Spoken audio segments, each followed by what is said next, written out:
Good afternoon. It's great to see you all. We will start with a statement from the Secretary General, and then we will take your questions. Good afternoon and welcome to the presidential complex here in Ankara, in Turkey, for the 2026 NATO summit. First of all, let me thank President Erdogan and his team for hosting us at this fantastic venue. I'm truly impressed, not least by the hospitality extended to us by our Turkish hosts. We are meeting here in Ankara 1 year after NATO leaders gathered for our summit in The Hague, where allies made historic commitments. They agreed on the urgency of making our alliance stronger because of the dangerous world we face. They committed to invest 5% of GDP in defense by 2035. And now, just 1 year later, we already see transformational progress. Here in Ankara, I expect nations to present clear, concrete and credible plans to reach that 5% goal. And the evidence we see so far is impressive.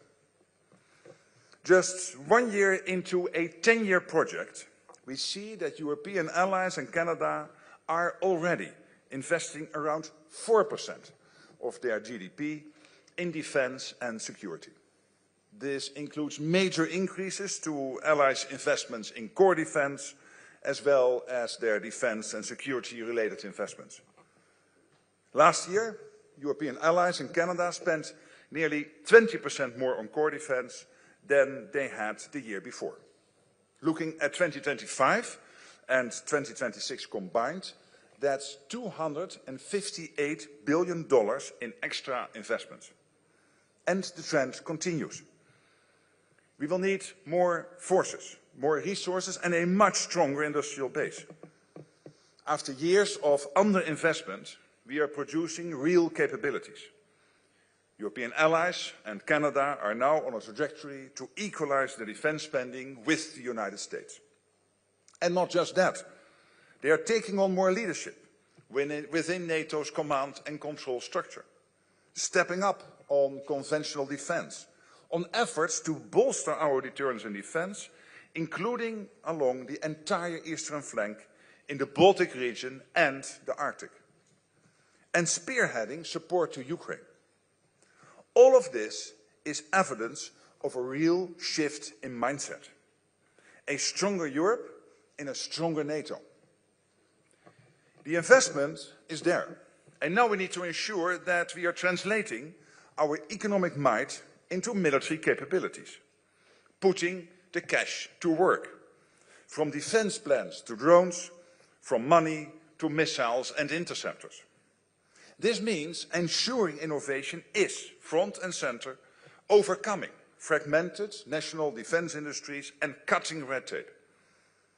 The NATO Summit Defense Industry Forum, which we'll host tomorrow, will be the platform where we showcase how we are working with industry to deliver the capabilities that credible deterrence and defense demand. We will announce tens of billions in new contracts that will provide the crucial kit we need to deter and defend. And then our industries, from Arkansas to Ankara, combine their strengths and step up supply. The result is not only improved security. This will help grow our economies, spread innovation, and support hundreds of thousands of jobs on both sides of the Atlantic. So we are investing in our own security, ensuring we have what we need to safeguard our societies today and tomorrow. Because the threats we face are real, including from Russia, which continues to wage war on Ukraine. Right now, Ukraine is changing the dynamics on the battlefield, thanks to the bravery, the dedication and ingenuity of their armed forces. But they need our continued support, especially when it comes to air defense. Russia continues drone and missile attacks on Ukrainian cities, with another horrific attack just last night. So as Ukraine continues to defend its sovereignty, allies and NATO partners must continue to ensure Ukraine gets what it needs. And let me be clear, all allies need to pull their weight so that our support to Ukraine continues to flow. Because Ukraine's security is so closely linked with our own. So that's the overview of our agenda for the summit here in Ankara. We are delivering on the commitments made in The Hague to invest in our defense. We will ensure that we are rebalancing for the better, fairly sharing the responsibility for our shared security. We will turn cash into capabilities, joining forces with industry. And we will continue our robust support for Ukraine, reminding President Putin that we are firm in our commitment. Over the next 2 days, the 32 allies, along with partners from Ukraine, the European Union, the Indo-Pacific and the Gulf, will gather to ensure that NATO continues to deliver. Together, we represent nearly 2/3 of the world economy. And we are coming together because we know that cooperation is key. We are stronger together, in NATO, with partners, to ensure the freedom and security we all hold dear. Thank you. All right, and now we'll head to questions. We'll start over here, 5th row towards the end.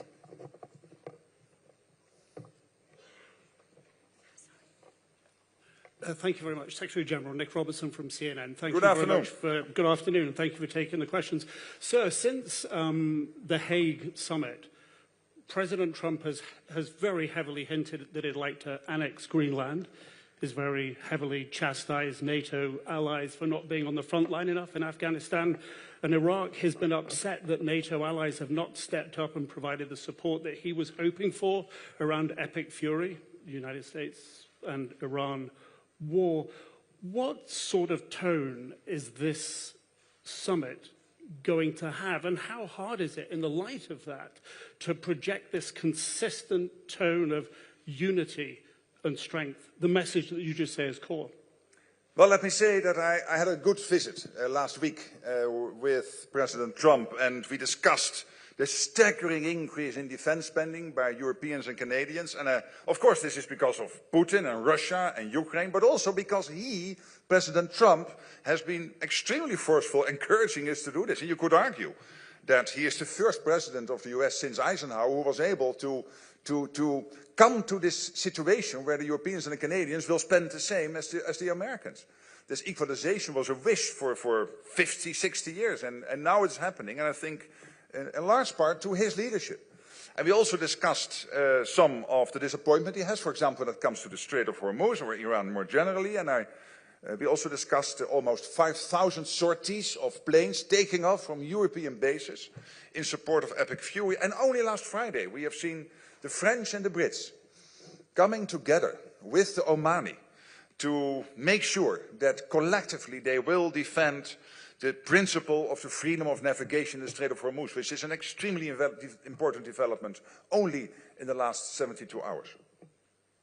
Okay, staying over here, 7th row, the man in the T-shirt.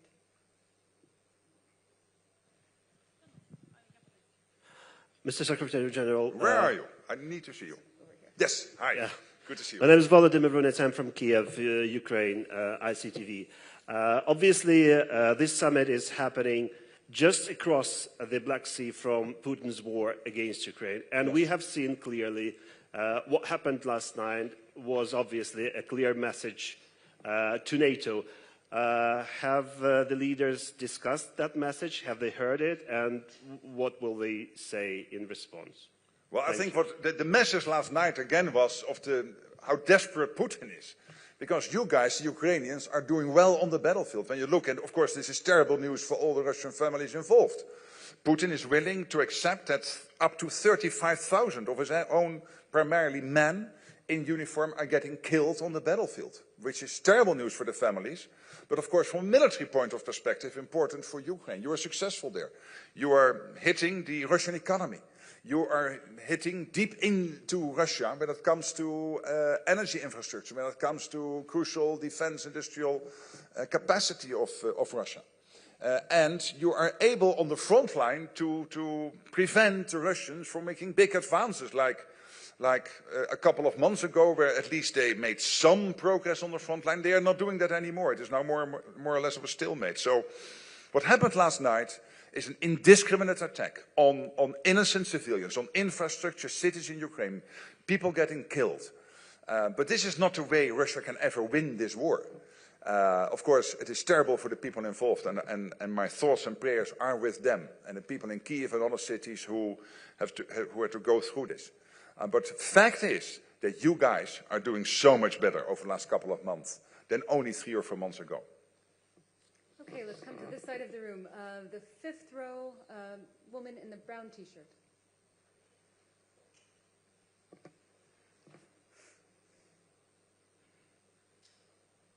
Thank you. Hi. Hi, Deborah Haynes from Sky News.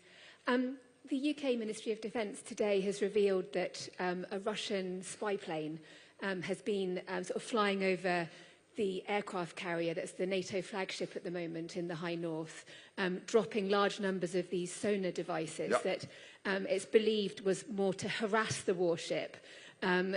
What's your response to this act by Russia? And do you think that the fact that Russia's feels confident enough to harass a NATO warship on the eve, just ahead, a few days before the NATO summit, we've had these drone sightings across sites across Europe, lots of other sort of sub-threshold activities. Are you worried that it means that NATO is failing to deter Russia under the threshold of conventional war, despite all of this strong language about increasing defences? To the contrary, and your country, the United Kingdom, did exactly what needed to be done. And let me commend the British military for the actions they took. That's part one of my reaction to your question. Part two is that it also shows the unprofessionalism of the Russians. Willing to do this so close to this ship, of course that's reckless, it's unprofessional, and again, the UK armed forces did exactly what they needed to do, and this is evidence that we will defend ourselves. All right, and then just behind her in the sixth row.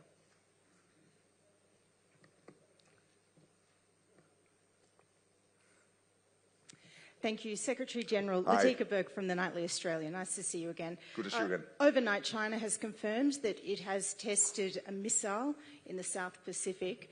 The IP4 plan to raise this here at NATO. How will you discuss this? And given the seriousness of this, is it a concern to you that for the second year in a row you are struggling to get IP4 leaders attend this summit? On the second part of your question, no, because we have a very close cooperation with the IP4, including with Anthony, your Prime Minister, and the Prime Ministers and Presidents of New Zealand, the Republic of Korea and Japan. I was just texting this afternoon with the Japanese Defense Minister about this latest development, and I think it is evidence of the fact that we cannot be naive about China. You know this. And this is why we have this close cooperation. Because the theaters are getting more and more intertwined, connected. What happens in the Pacific is relevant to what is happening in the transatlantic. And we see it also in the war with Ukraine, where China, North Korea and Iran are key enablers of Russia's unprovoked war of aggression against Ukraine. So this again is evidence that we cannot be naive, and I can assure you that we are on it. Okay, coming over here, fourth row, AP.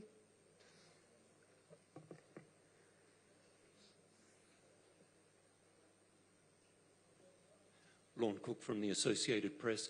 You mentioned in your opening remarks clear, credible, concise plans that the Allies have to come up with. What if they don't, is the obvious question. The US envoy has spoken of something in store, if that's not the case. And then more generally, if we look at this stronger Europe in NATO, how does NATO actually accommodate that? How do you give them more planning responsibilities, more command? How do you simplify the political decision-making that is really difficult to do? I don't think so, and that's to your second part of your question. That's already happening. You see Europeans taking over commands in NATO when it comes to the real war fighting, and the Americans will then make sure that when it comes to land, air and sea commands, they will take care of those. So there is already a clear distinction of labor where the Europeans are stepping up.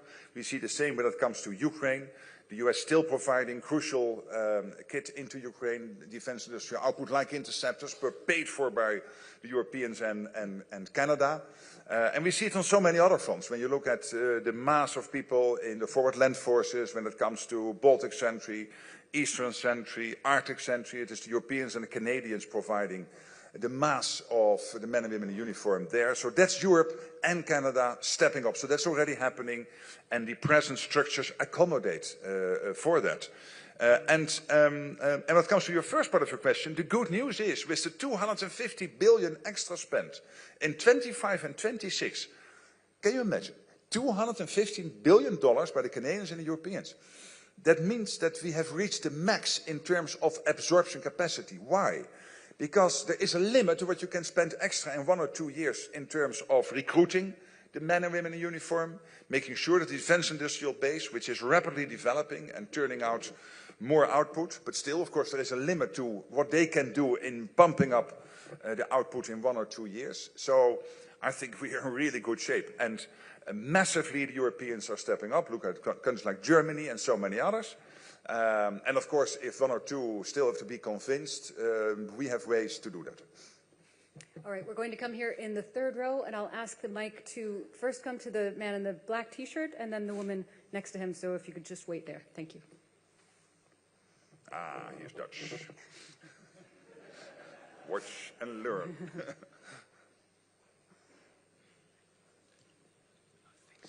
Yeah, I don't think I have to introduce myself, but I will do it anyway. Dutch agency ANP, thanks, sir. You extensively praised the host nation, but we've seen in the past few days, weeks, a crackdown again on dissidents, on even journalists, a comedian. Is Ankara still the best place to have a summit of liberal democracies? And do you think it's a good occasion for leaders to address these issues with President Erdogan? Let me say this. When it comes to democracy, democracy is more than elections. Elections, of course, are crucial in democracy, but democracy is also the free media, you in this room. That you can ask all the questions you want and write the pieces you want and do your research, etc. And of course, democracy is also for people to be able to organize demonstrations if they so choose. So it's much more than only free elections. When it comes to the media, it is very important for NATO that media can attend major events in person. Okay, and then the woman here. Pırıl Cennet Milliyet. Where are you? Here. Just next to you. Yes, hi. Yeah. Sorry. Pırıl Cennet Milliyet. Secretary General, how important is Turkey to NATO's future security strategy? Very important. Of course, you were there almost since the beginning, since 1952, so a couple of years after the start, Turkey joined NATO. You have one of the biggest armed forces in NATO, well trained. And particularly the last 5 to 10 years, you have rapidly developed your defense industrial base. You have now about 3,000 companies every day churning out the kit, the defense industrial output our men and women in uniform need to defend ourselves. So for all these reasons, Ankara, Istanbul, Turkey as a whole is really important. And your place on the map is important, your leadership in NATO is important, and the fact that you organized this summit now, this NATO summit here in Ankara, is evidence of that. Okay, we're going to come back to this side of the room. We're going to start in the second row. The man in the suit with the glasses. Maybe come to the front row. I think that'll be easier if you get it from there. There are more than one man in his glasses. This is true, but in the second row, in a suit with a tie. And a tie, you're right. This is enough detail. Thank you very much, Mr. Secretary General. Robert Rutte, European Romania. Mr. Secretary General, this summit is taking place amid renewed calls from the US side for European allies to assume greater responsibility for NATO's defense, while the US reviews its military posture in Europe.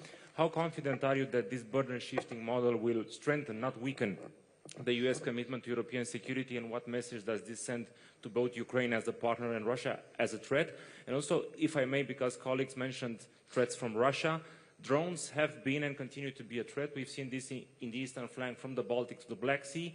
Will this be addressed in the summit and also at the NATO Industry Forum, and how it will be addressed? Thank you. Absolutely, you will see tomorrow that we will talk about drones. No doubt leaders will bring this issue up on Wednesday, when we have the leaders meeting, but also tomorrow in the industry event, you will see drones front and center in many discussions. It's crucial. When it comes to your first part of your question, let me first of all say the changes to the NATO force model, and again, this is a planning tool. So it means that nations declare what they will provide to the collective if SACEUR, the Supreme Allied Commander, needs it. And what the US has done, and I think this was important, is assessed again what they can provide to NATO in case of a two-theater conflict. Let's say a conflict in the Indo-Pacific and in the Euro-Atlantic.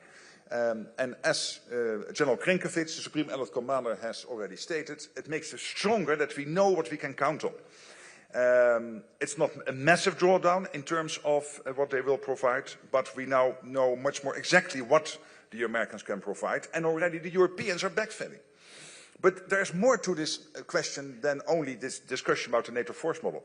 What you are seeing is a NATO which indeed is changing in a transformational sense. I would argue that the NATO as we had only 3, 4, 5 years ago was not sustainable.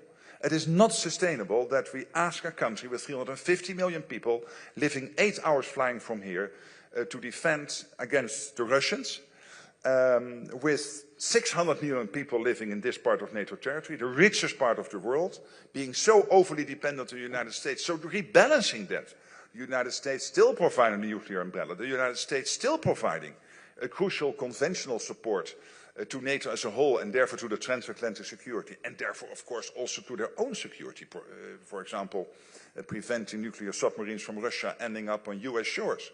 But generally speaking, rebalancing that is crucial, and therefore a stronger European role, Canada also stepping up, is important, because otherwise the alliance, to be honest, would long-term probably not have been sustainable. We are now creating an alliance which is sustainable, where the US knows it is a fair deal.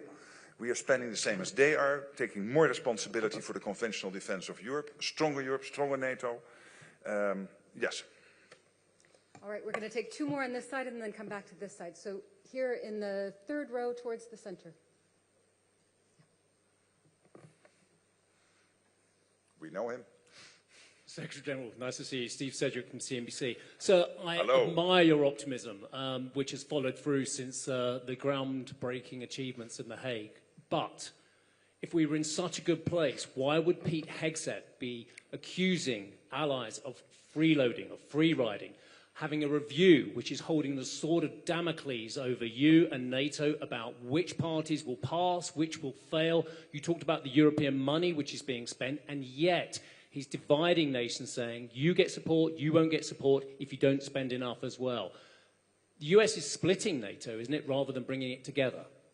It is not. It is, I think, bringing NATO closer together, and having a review regularly, I think, is only wise. And the way it will be organized, with the Supreme Allied Commander being center stage in the review, the fact that the Americans have declared very clearly that they will do this in close coordination with all allies, I think is absolutely important. And as we have seen previously with the NATO force model, of course, these adjustments are different from the review. These are different tracks and different processes. But also there they have done this in close coordination and consultation. So no worries there. Okay, the row behind him, the woman towards the center. Both. No. There are many. The mic is coming.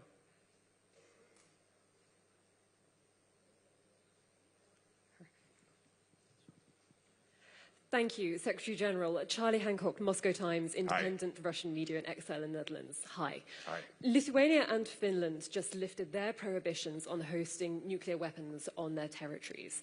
Does that make us safer? And what can you tell us about the future for nuclear weapons within NATO?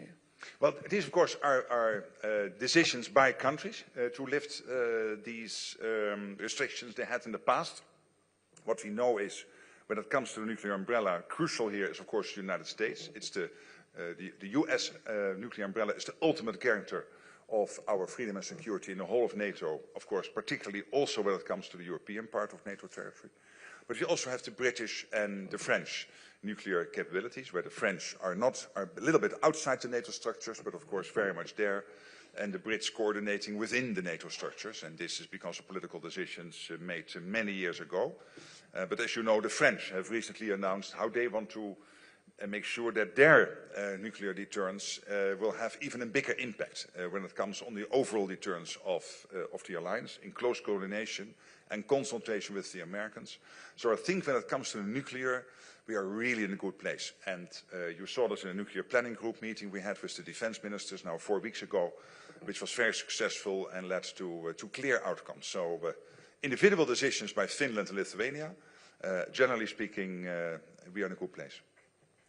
Coming over to this side, we're going to the 7th row. I see Bloomberg about 6 or 7 seats in.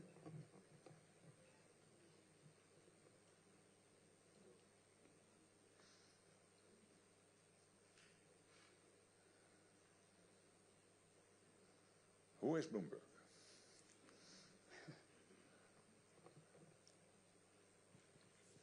Thank you, Secretary General. Andrea Policiano from Bloomberg. Hi. You mentioned the attacks on Ukraine yesterday night. What they have shown is that there's a very severe lack of interceptors. Does it mean that the Pearl program is not delivering?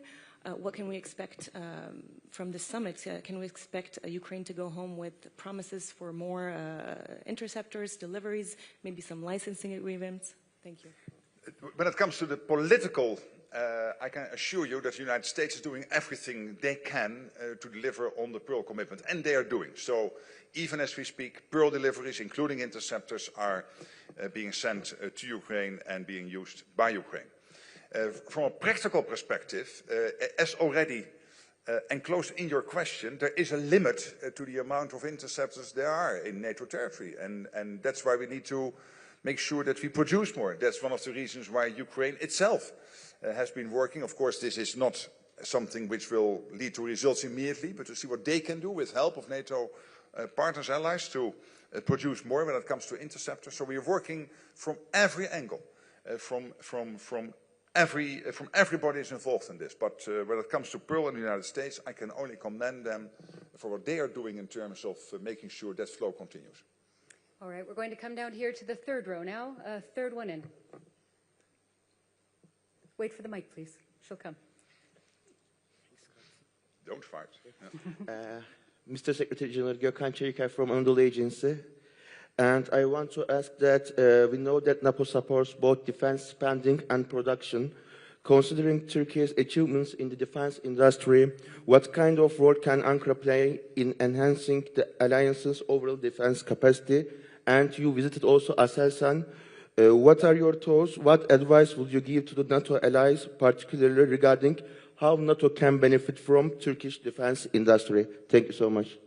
Well, let me start by saying that NATO is already very much profiting from what Turkey is doing in terms of the defense industrial output. And Aselsan is one example, but only one of maybe 3,000 companies in total, big ones like Aselsan, but also medium-sized, smaller companies. And second part of my reply would be that Turkey is already, through its defense industry, supporting so many other countries. You are working across the alliance. You had a successful visit of a Belgian trade mission here. You had the Polish president visiting only last week. And I know that you are working closely with so many other countries in NATO, within the EU and outside EU, Europe, but also with the US. There are investments by Turkish industrial companies in the industrial base in the United States. So this is really important. And this is why we need an alliance where we have the least amount of barriers possible in terms of working together across the alliance, from, as I said, from Arkansas to Ankara. So from the United States up to and including this beautiful city. All right, here in the 4th row, 5th seat in.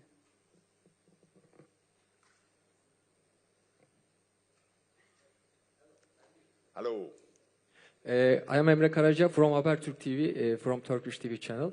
Maybe you mentioned that all part of my question, but I'd like to underline specifically actually. What is the NATO's position regarding unity and solidarity among all allies? Actually, in different times, Turkish authorities have acknowledged, complained that some NATO members impose sanctions on Turkey. And do you agree that hidden sanctions have been implemented by some NATO members to other NATO members, actually, specifically, of course, Turkey? And do you agree with that, the argument that actually European Union countries, a discrepancy between European Union countries of members and others, of course? Would you like to say your position, your perspective? Thank you. Thank you for that question. And obviously, from my position and role, it is important that all 32 allies work together, again, as boundaryless as possible, without any barriers when it comes to, for example, sharing defense industrial output, and making sure that we work across the alliance and across the Atlantic. Of course, in an alliance like NATO, you will always have your political discussions and sometimes disagreements. People are always getting overly excited when that happens. I don't. I think it is only incumbent on democratic alliances that you sometimes have those discussions. And then it is my role to discreetly, behind the scenes, see what I can do to help to solve it. So not to speak about it in public, so that I can be of maximum help behind.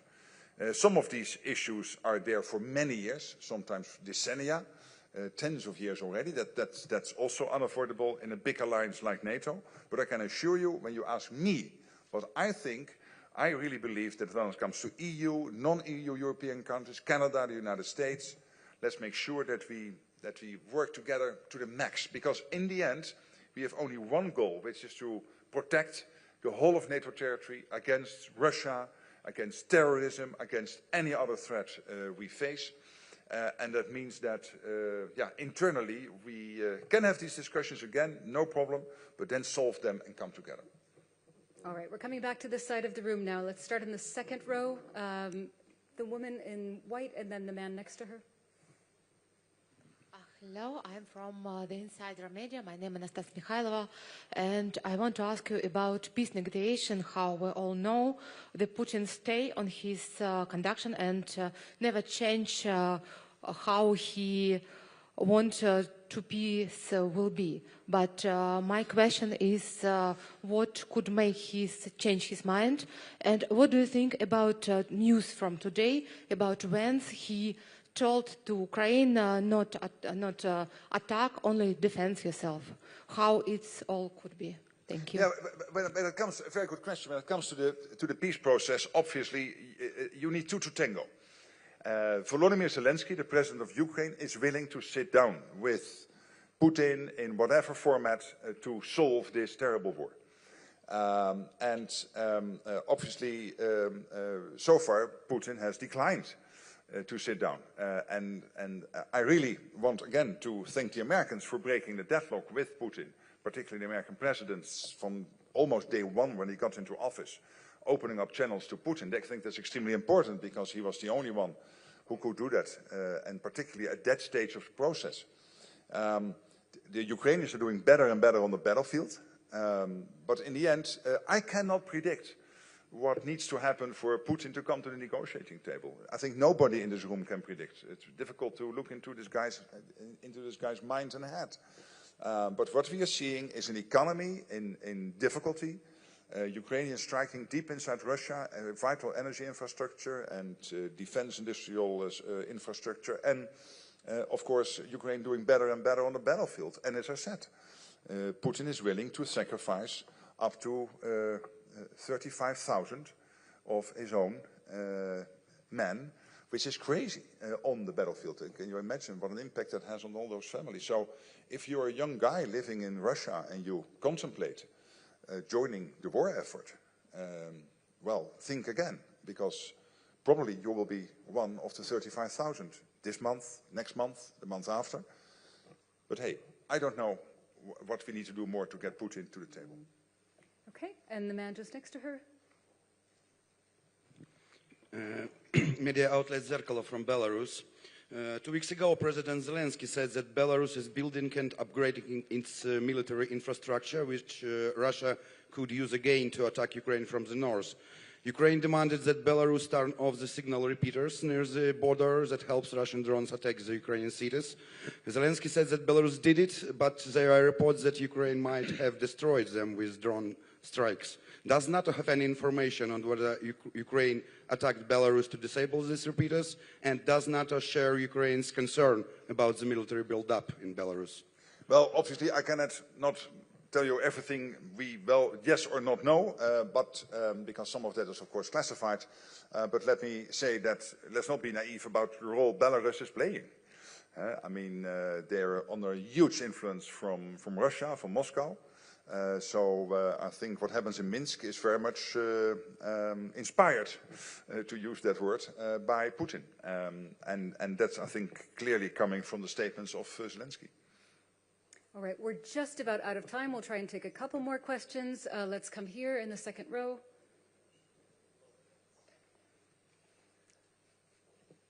You're getting angry. No? you're too much in the center. Yeah. Thank you for taking my question. I am with 1+1 TV Ukraine, and I have a quick follow-up on Russia's escalation in Ukraine. President Zelensky offered co-production of PAC-3 missiles for Patriots.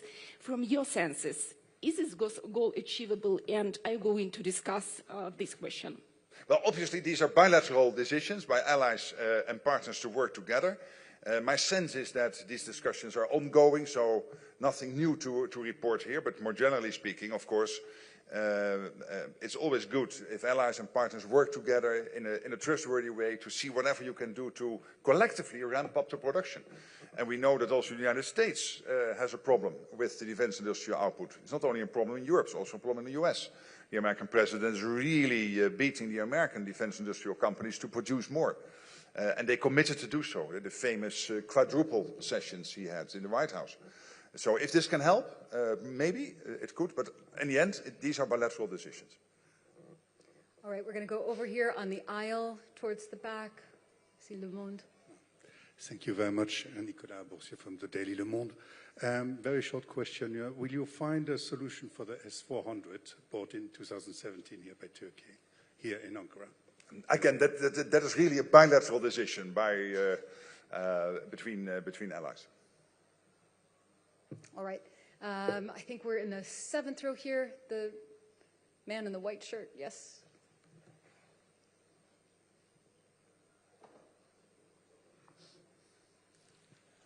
Thank you, Alison, and it's Joe Barnes from the Daily Telegraph. Hi. Hello. You spoke about, and I can't remember your exact words, about ensuring that NATO allies can meet their spending goals and targets. Matthew Whitaker, the US ambassador to NATO, has been speaking about giving allies benefits for hitting the targets. Given how much you enjoy your trips to the Oval Office, do you believe it is in the right spirit that President Trump restricts those who don't hit NATO's defence spending goals to similar meetings? But more crucially, do you think the US should be restricting and maybe not prioritising countries for procurement of American weapons systems if they are not hitting that 5% goal? Thank you. Hey, listen, in the end, it's up to every ally, including the United States, to decide how they build that relationship with the other 31. And so let me answer your question more generally. I think the US, and I use the word encouraging, and probably that is a bit of a weak word, strongly encouraging allies, indeed, to move to the 5%, to make sure that defense industrial output is ramping up. I think is only good. And then when it comes to the specific measures, in the end, that's up to each ally to decide how they will develop their bilateral relations with other allies. But generally speaking, it helps a lot that the American president is on this. As I said, it was because of Russia, it was because of Ukraine. But when you look at last year, countries like Spain and Italy and Belgium and Canada, so bigger economies, all reaching the 2%. Of course it was because of Russia and Ukraine. But maybe there was also, to a small part, the Trump factor. And I commend him for it, because he's the first one since Eisenhower who is delivering on this and making sure that where the US has always been committed to NATO, that this expectation the US had since Eisenhower, that we spend the same as they do, as the US is doing, we are getting there now. All right. Thank you all so much. That's all we have time for this afternoon, but we will see you again, and we look forward to it. Enjoy your time here. Thanks so much. Next time you sit on the side. Hey. Take care.